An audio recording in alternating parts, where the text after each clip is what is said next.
Olá, está no ar o Cheque Mate. Hoje vamos falar sobre o veganismo. Para tratar do assunto, recebemos Jorge Guimarães, que é nutricionista especializado em dietas vegetarianas. Ele é vegetariano desde os 4 anos de idade e vegano há 20 anos.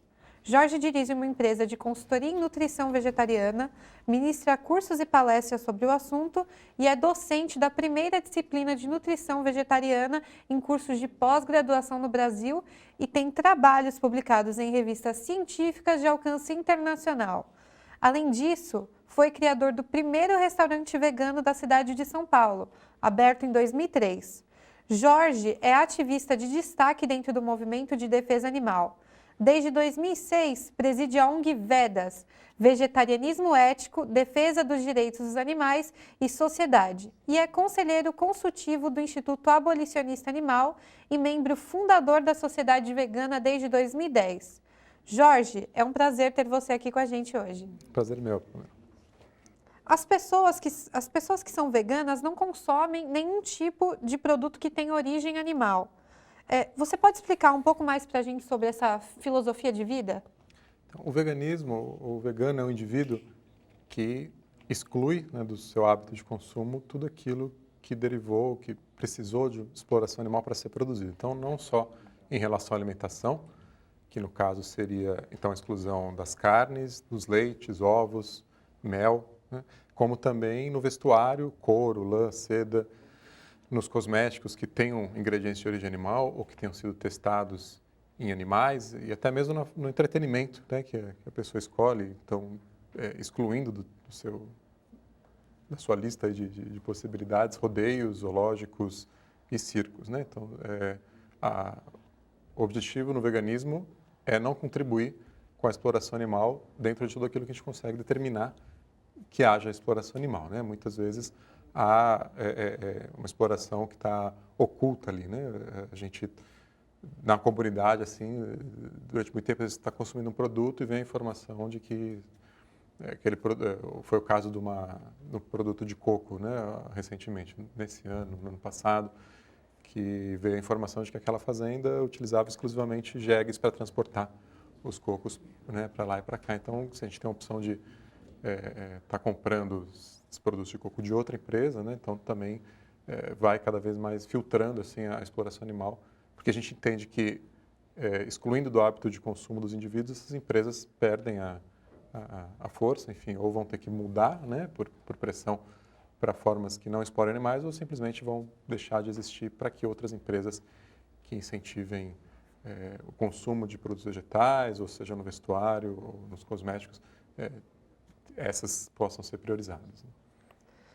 Alguns nutricionistas defendem o consumo da carne em virtude das vitaminas que existem nesse tipo de alimento, como proteína, por exemplo. Mesmo partindo desse ponto de vista, como você defende o veganismo? É perfeitamente possível você obter todos os nutrientes necessários para a boa saúde do organismo humano, contando com alimentos exclusivamente de origem vegetal. A única exceção é a vitamina B12, né? E essa pode ser facilmente suplementar. Então, seja proteína, ferro, zinco, cálcio, qualquer nutriente, qualquer aminoácido, qualquer vitamina, qualquer mineral que seja essencial para a nutrição humana pode ser obtido através do consumo de alimentos de origem vegetal. Pela análise do nosso sistema digestivo e da dentição do ser humano, nós somos classificados como onívoros, o que significa que a gente depende de alimentos de origem animal e vegetal para sobreviver. Não há indícios de que o homem pré-histórico tenha sido herbívoro. Como você explica o ser humano viver só com alimentos de origem vegetal se essa não é a nossa essência? Na verdade, a definição de onivorismo não é que o indivíduo depende de produtos de origem animal, ele tem a opção de consumir. O que depende, o que não pode ficar sem, são as espécies carnívoras. As espécies onívoras elas têm a opção de consumir ou não os produtos de origem animal. E obviamente que os nossos ancestrais foram sim, né, veganos, né? Basta a gente, para aqueles que entendem que a espécie humana se derivou de outros grandes primatas, né, que nós também somos grandes primatas, Os grandes primatas, que a gente pode observar hoje na atualidade, são herbívoros, né? Eles não são onívoros. Então, naturalmente, o que os nossos ancestrais foram. O ser humano, ele foi capaz de se organizar em caçadas, de mais adiante desenvolver métodos de preservar os produtos de origem animal. Muito recentemente, se a gente for considerar o tempo evolutivo, né, foi há muito pouco tempo atrás que a espécie humana foi capaz de se organizar, se comunicar, construir instrumentos para poder caçar. A gente não tem a habilidade fisiológica anatômica, né, especificamente, para a caça. A gente não tem dentição, não tem garras nem presas para degolar um animal, até mesmo para correr e capturar um animal que esteja na natureza, a não ser que a gente faça uso de instrumentos. E essa capacidade de desenvolver instrumentos, ela é recente, não é dos nossos ancestrais mais antigos. Os gorilas são vegetarianos e o estômago deles é 2 vezes maior que o de qualquer ser humano. Para que as proteínas de origem vegetal elas sejam digeridas mais lentamente e dessa forma ele pode absorver mais as vitaminas que vêm das plantas. Como os seres humanos têm um estômago menor, eles não conseguem ingerir uma grande quantidade de alimento como os gorilas. Então, a gente não adquire a mesma quantidade de proteína dos vegetais. Nesse caso, nós não somos fisicamente inaptos para seguir uma ideologia vegana? Bom, em primeiro lugar, nós não somos gorilas, né? Os gorilas eles têm uma massa corporal e uma massa muscular, especificamente, muito maior do que a de um indivíduo da espécie humana. Então, eles precisam, sim, otimizar a utilização das proteínas de origem vegetal, porque eles têm muito mais massa muscular do que um ser humano em condições normais.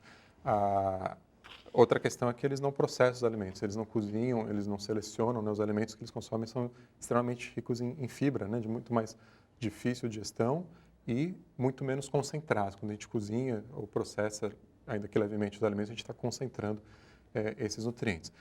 De qualquer modo, toda essa linha de argumentação que busca determinar ou procura provar que o veganismo não é natural para a espécie humana, ou que um indivíduo vegano não poderia sobreviver porque não obteria proteínas suficientes, né, vem de encontro às teorias de vida extraterrestre na Terra, né? Porque se uma pessoa afirma que eu, que sou vegano há 20 anos, não consigo obter proteínas suficientes, então eles estão afirmando que eu não sou um ser humano. Né? Porque a gente tem eu conheço pessoas que são de gerações veganas, de terceira geração vegana. E se o indivíduo não pudesse obter proteína, ele não estaria vivo. Né? Então não são humanos. Seria o que essas pessoas teriam que estar afirmando. Isso para rebater de maneira rasa um argumento raso. Porque se a gente for olhar também na literatura científica, a gente vê que é perfeitamente possível, sim, obter todas as proteínas e aminoácidos. Na verdade, os estudos científicos, eles já faz 3 décadas que deixaram de focar a pergunta em será que é possível. Né, os estudos que iniciaram ali nos anos 60, né, até há 30 anos atrás, ainda faziam essa pergunta. Né, será que é possível ser saudável? Será que é possível obter todos os nutrientes de uma dieta vegetariana? Hoje em dia, essa questão já foi superada e o que se busca determinar é por que os vegetarianos, os veganos, são mais saudáveis. Né? Então, não só já está muito bem determinado há décadas que é possível, como o que se quer entender agora é por que eles têm uma longevidade maior e não só vivem por mais tempo, mas vivem melhor, né, durante esse tempo em que as pessoas vivem. Apesar de serem coisas que já foram esclarecidas há bastante tempo, de fato prevalecem esses mitos, mesmo entre profissionais da área de saúde, né? Mas basta a gente observar. Uma deficiência de proteína, ela se instala num tempo muito curto. A gente não pode ficar 1 ano sem comer proteína suficiente, 2 anos, 20 anos sem comer proteína suficiente. Você vê sintomas rapidamente. E, inclusive, se a gente for pensar em atividades que demandam uma adequação proteica maior, como atividades esportivas, né? A gente vai ver que a gente tem muitos atletas veganos de destaque. Já, não de hoje, né? O Carl Lewis, quando ganhou uma série de medalhas de ouro nas Olimpíadas de Los Angeles, era vegano, continua sendo vegano até hoje. Aquelas 2 irmãs tenistas, né, que ganharam recentemente o Wimbledon, são veganas. O único ex-campeão de Ironman, né, é vegetariano, que é o Dave Scott. Então, mesmo nessas atividades de alta demanda, né, a gente tem proteína suficiente, sim, numa dieta vegana. E para indivíduos com uma atividade normal, com uma dieta razoavelmente variada, né, desde que tenha fontes de proteína ali inclusas, né, que são as oleaginosas, castanhas, sementes, amêndoas, E as leguminosas, que é a família do feijão, feijão, lentilha, ervilha, grão de bico, eles podem perfeitamente gozar de boa saúde. A vitamina B12 possui uma função indispensável na formação do sangue e na manutenção do sistema nervoso. A deficiência dessa vitamina pode provocar anemia perniciosa. Ela está presente em ostras, carnes, peixes, ovos, leite e seus derivados. E as plantas não são capazes de sintetizar nem armazenar essa vitamina. Ela só existe nos vegetais que possuem associação com bactérias que a produzam. Isso é comum em criações orgânicas. Mesmo assim, a quantidade de B12 nessas plantas é insignificante para as necessidades humanas. Por que seguir uma dieta que leva à falta de uma vitamina tão importante? A vitamina B12 ela é produzida por bactérias, né? Como resumindo o que você falou, ela é produzida por bactérias. Ela não é produzida também por animais. Os animais consomem essas bactérias, digerem essas bactérias, vai parar na carne deles ou nas secreções, né? Que são os ovos e os laticínios. E as pessoas então consomem esses derivados. Então, de fato, a vitamina B12, como eu disse no início, ela é a única que precisa ser suplementada. Ela não está presente nos alimentos vegetais e mesmo quem come orgânico não deve esperar contar com a vitamina B12, com a pouca quantidade que possa eventualmente estar presente ali.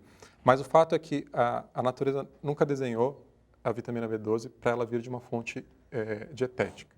A vitamina B12 ela vem do consumo de bactérias, sempre veio historicamente, evolutivamente, do consumo de bactérias. É assim que os grandes primatas ainda obtêm a B12. Se você colocar um chimpanzé, um gorila com uma dieta higienizada, ou em um ambiente higienizado, eles vão ficar deficientes em vitamina B12. No entanto, na natureza, ou mesmo em ambientes confinados que não estejam higienizados, como a gente pode observar, infelizmente, em zoológicos, por exemplo, eles também obtêm a vitamina B12, porque eles vão pegar piolho do companheiro, vão colocar o dedo no ouvido e depois vão colocar na boca, vão lamber o parceiro, né?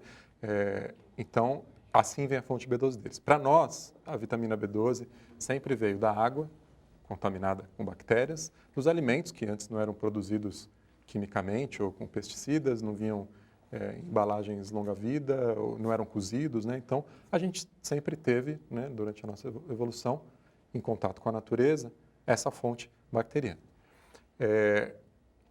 No mesmo momento em que a espécie humana começou a se distanciar da natureza, ela também começou a consumir produtos de origem animal, porque ela foi capaz de utilizar animais, de confinar esses animais, ainda que não altamente confinados, mas de domesticar, essa palavra, de domesticar esses animais para que eles pudessem, então, fornecer esses produtos. E aí deixou de ter a fonte mais direta, bacteriana, para ter essa fonte indireta por meio do consumo. Tudo isso para dizer que a falta da vitamina B12 numa dieta 100% vegetal não é um testemunho de que essa dieta seja inadequada à espécie humana. Porque uma dieta ancestral, uma dieta para a qual nós fomos desenhados, ela não é uma dieta também que seria esterilizada, É uma dieta que teria bactérias. O nosso dia a dia, o nosso cotidiano teria bactérias. Eu não estou dizendo que a solução hoje é a gente voltar para a natureza ou deixar de escovar os dentes ou de se higienizar, mas a gente tem, por um problema moderno, que é o distanciamento da natureza, uma solução também moderna, que é a suplementação. E aqueles que venham dizer, não, mas eu não uso suplementos porque eu não quero nada que não seja natural, mas a pessoa usa celular, usa computador, usa carro, usa ônibus, enfim, uma série de outras coisas que não são naturais também. Então, esse único nutriente que a pessoa vai gastar R$50 por ano, e uma suplementação que é super fácil, segura, com R$1 por semana ela resolve. Essa que é a única questão de fato da dieta vegetariana, que é causada não por uma deficiência da dieta, mas por uma deficiência no nosso modo de vida, que pode agora ser corrigida por uma via dietética, por uma via suplementar. Bom, hoje o Checkmate está conversando com o especialista em nutrição vegetariana Jorge Guimarães sobre o veganismo. Voltamos já.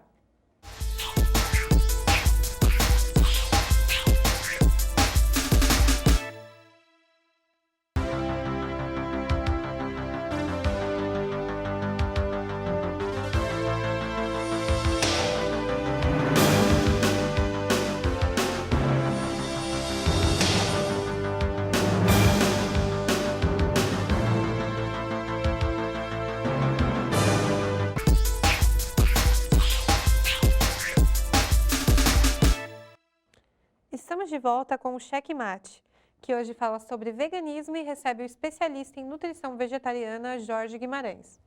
Depois da Segunda Guerra Mundial, houve um aumento considerável na estatura do povo japonês.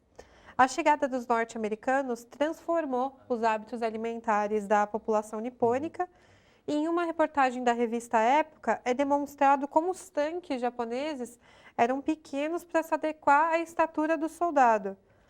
Hoje, entrar numa cabine assim é complicado para um adulto.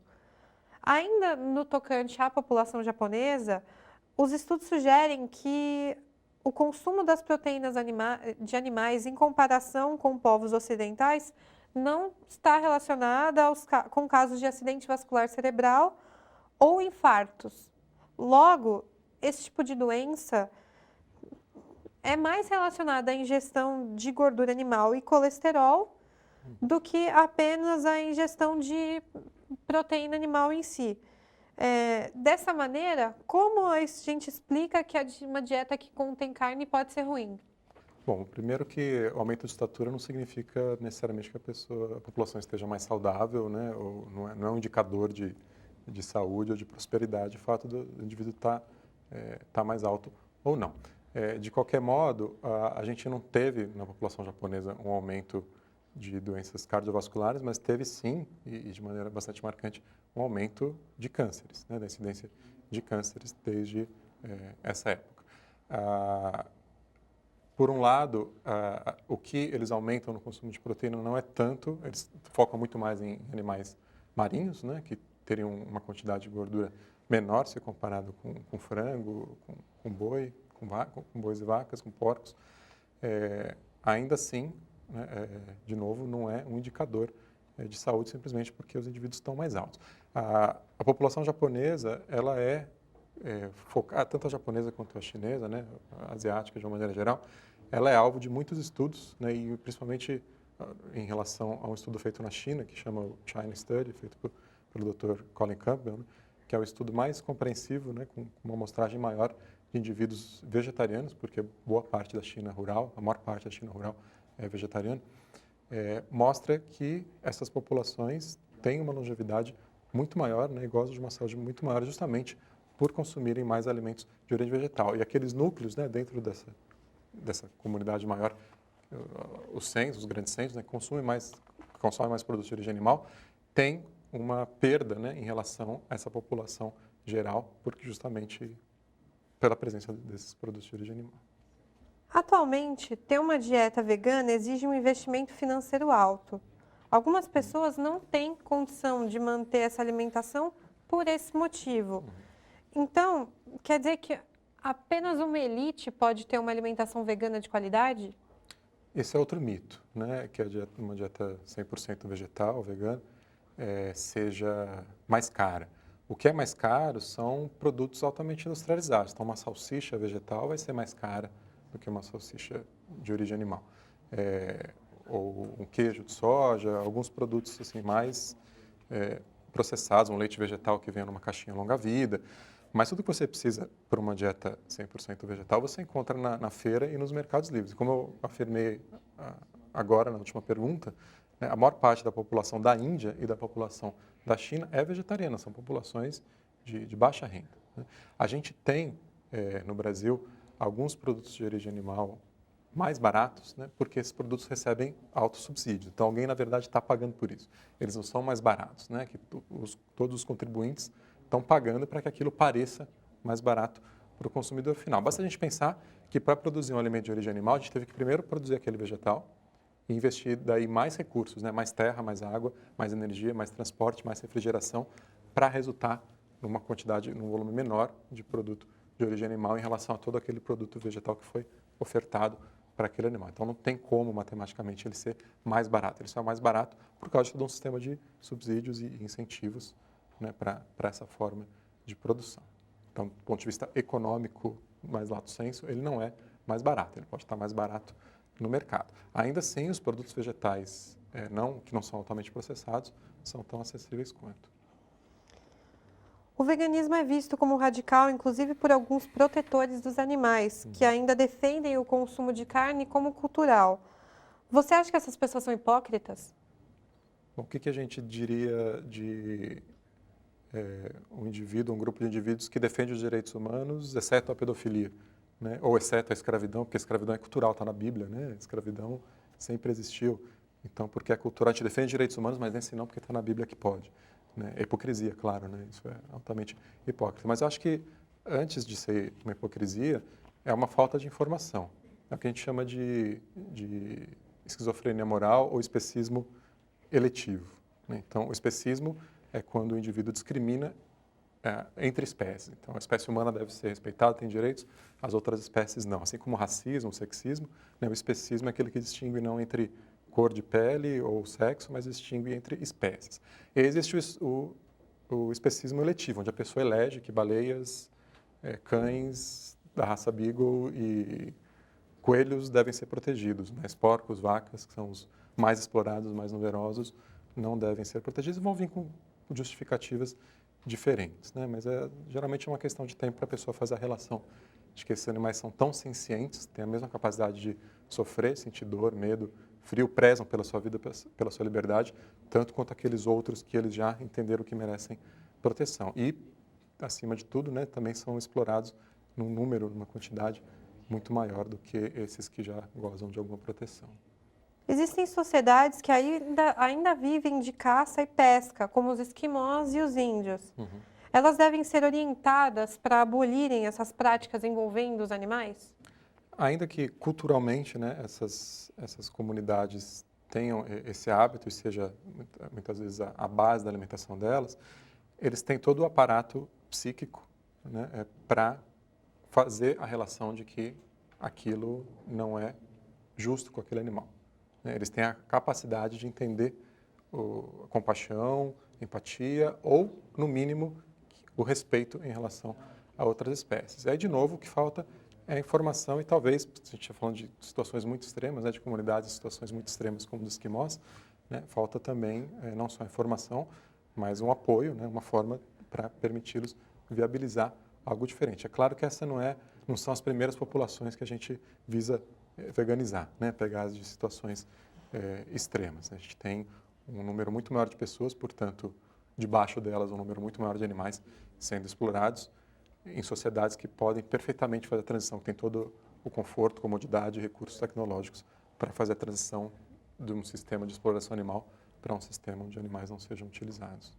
Os pais que são veganos e que impõem a dieta aos seus filhos não estão privando essas crianças da escolha em optar por outros alimentos? Vegetariano ou não, toda dieta a um filho, a um recém-nascido, a um filho jovem é imposta. Né? Quem está oferecendo alimentos de origem animal também está impondo essa dieta para os seus filhos, né? Porque não existe existe essa percepção de que algo seria a norma e o que não é aquilo é fora da norma, né? Então o onivorismo ou o carnismo é a norma e aquilo que é diferente desvia da norma. Não, quem está oferecendo produtos de origem animal, seja para o filho, seja para si próprio, também está fazendo uma escolha, porque ele tem a possibilidade de não oferecer. Então, quando ele escolheu oferecer, ele também está impondo uma dieta com produtos de origem animal. E essa criança pode vir a ser vegetariana depois. Então, da mesma forma, ele privou a criança de ser vegetariana durante os primeiros anos de vida, porque aos 10, 15, 20 anos ela fez essa escolha. Então, o que os pais fazem sempre é oferecer aquilo que eles entendem que seja melhor, né? Que seja o correto, que seja o mais saudável, na visão de mundo deles. Seja em alguma comunidade que a criança tem que passar por um ritual de picadas de abelha ou enfiar a mão no formigueiro, ele não fez aquilo por crueldade, fez aquilo porque ele entende que aquilo vai melhorar a imunidade, vai transformar ele no melhor guerreiro, ou o que seja. Você não pode apontar e falar, nossa, que cruel. Eles estão fazendo ali, na realidade deles, aquilo que eles entendem que seja melhor. Claro que quem está observando isso de fora pode criticar aquilo ou não, da mesma maneira que os vegetarianos vão criticar quem está oferecendo carne, mas a gente não pode de cara dizer que aquilo está sendo imposto, né? Aquilo está sendo feito da melhor forma que os pais entendem. Então, os pais vegetarianos ou veganos que levam o filho para esse caminho estão fazendo aquilo pensando no bem-estar da criança e não ao contrário. Para encerrar esse checkmate, se hipoteticamente a cura para o ebola, que é uma doença altamente contagiosa e pode devastar a raça humana, se não for controlada, tivesse a cura vinda de uma medicação de origem animal ou testada em animais, você comprometeria a existência da humanidade em prol da bandeira do vegetarianismo? Eu vou te responder com outra pergunta. Se tivesse um cometa, né, indo em direção a uma galáxia distante, que tem uma comunidade muito mais avançada, né? Porque a ilusão é essa, né? De que os seres humanos seriam mais avançados do que os outros animais não humanos ou, enfim, dignos de algum direito superior. Então, vamos dizer que esse outro planeta, nessa outra galáxia, fosse muito mais avançado, nós somos meros selvagens perto dele. E a única coisa nessa rota de colisão que poderia ser colocada, né, na rota de colisão é o planeta Terra, para salvar, né, esse outro planeta muito mais avançado, portanto, muito mais importante, digno de respeito e preservação, né? Só precisaria ser feita ali uma pequena operação para desviar em alguns milímetros a nossa rota.